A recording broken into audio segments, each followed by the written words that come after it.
Kala ko ano ang nasa loob. Dito pala, kaya pala hindi tumunog kasi. So guys, na akala ko sunog. Yun, ayos na.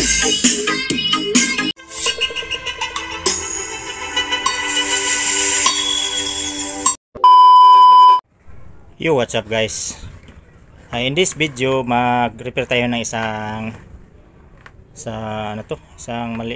dalawang maliit na speaker na powered to kasi nandito galing ang kaniyang output.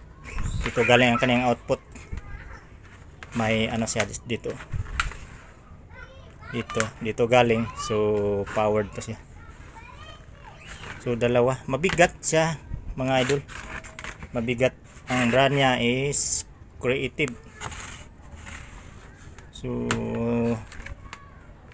ang sabi ng may-ari na hindi daw tumunog itong isa, yung isa dito hindi tumunog. So tingnan na natin. So i-testing muna natin kung hindi pa talaga tumunog. So shout out sa kanino lahat.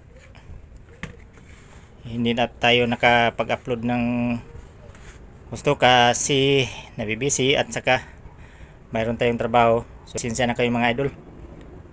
So samahan niyo ako guys sa video na to. Papulot na aral ang mga baguhan, new beginners. So tara, para makapig-share tayo sa ating mga nalalaman about sa electronics. Tara, let's go. So isaksak muna natin ang kaniyang easy cord.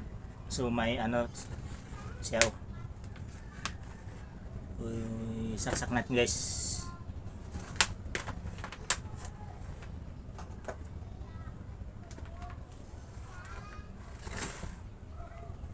So power on natin. Yun, may ano na siya. May ano ang kaniyang volume, may diferensya. So tingnan natin, baka ano lang to.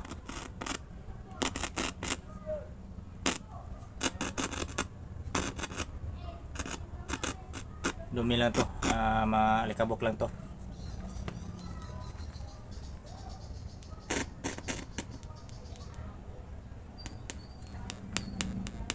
So, mayroon siya dito. Dito sa kabila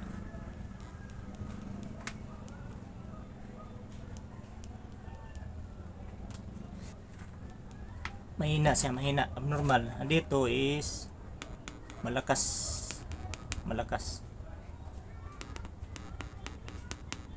Ang dito ang mahina. So tara, buksan natin. Saka na natin buksan kung matesting natin.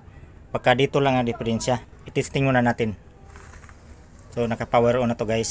So naka-ready na ating cellphone na pinag-drive natin. Testing tag play.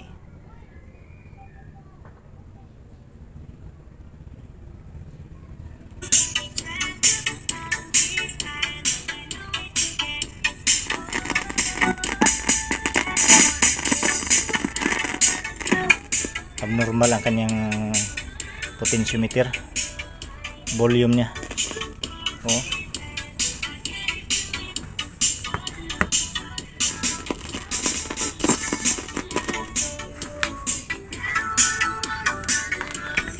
Ito lang tumunog, ito wala.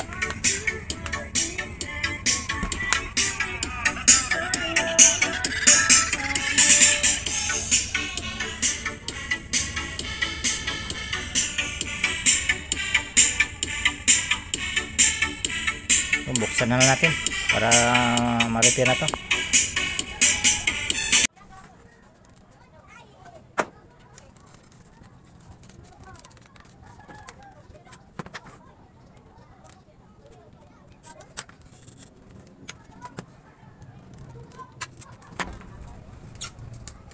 Matigas siya kasi nakaragbi to.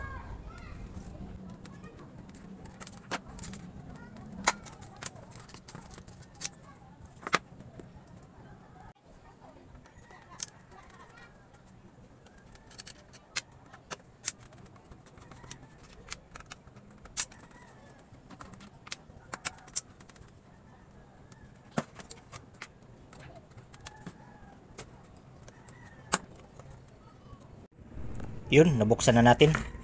So ito ang kanyang loob, walang masyadong dumi, pero tingnan natin ang kanyang IC kung anong value nito, ang anong kanyang number. Tingnan natin kung ilang watts to. So sa tingin ko cold solder ang nakita ko dito. So testing muna natin sa resolder natin, at itong kanyang volume lagyan natin ng WD-40. So, tara guys.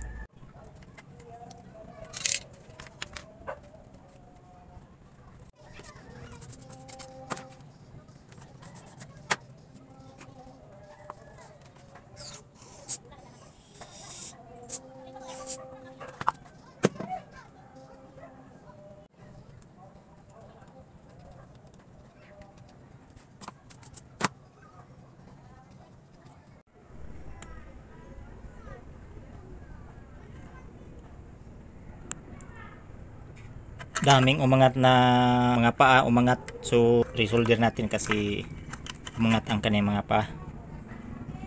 Yung may linya pa na ano guys, na kurod, kinalawang na. So kailangan kikiskisin.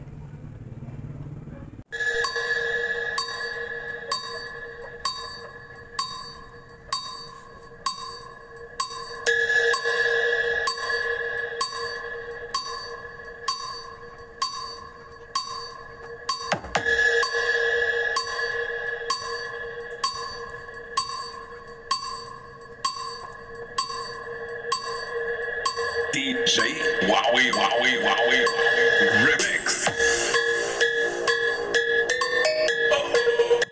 So yun, nakita na natin ang diferensya nitong maliit na mga speaker na to.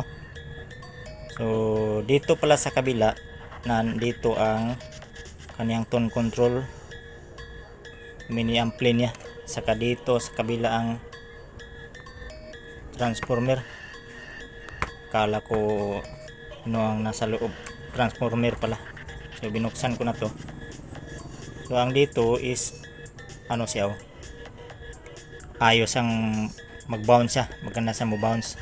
Dito pala, kaya pala hindi tumunog kasi hindi na sa gumlaw.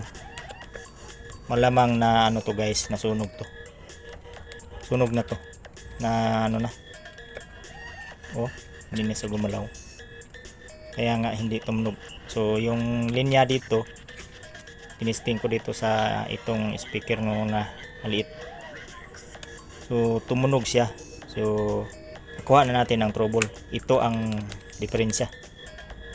At dito na ano na, nagawa na natin dito, ang ito na lang. So tingnan natin kung sunog ba talaga.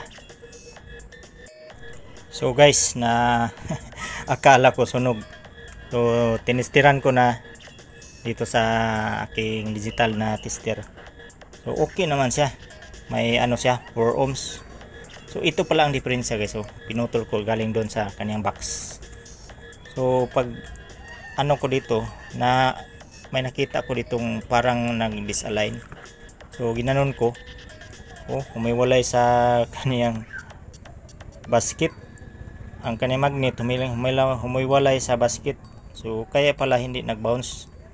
So malamang itong box na to is na ano to, na bagsak sa flooring.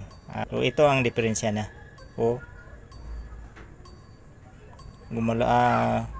Humiwalay sa kaniyang basket. DJ Wowie Wowie Wowie Remix.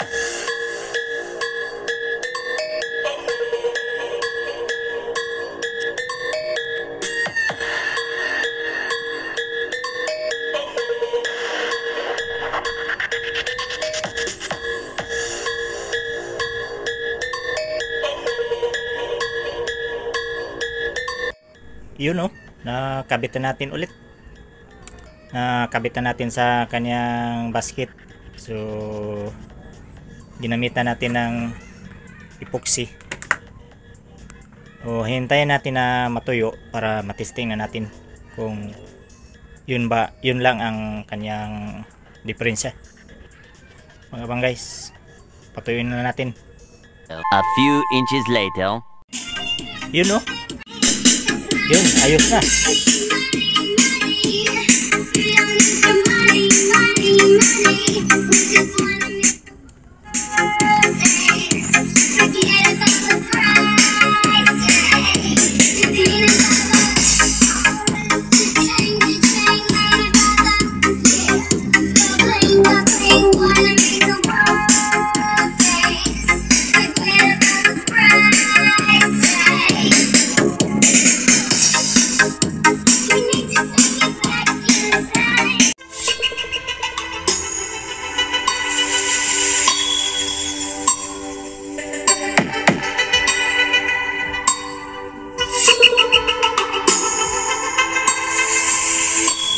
DJ Romel.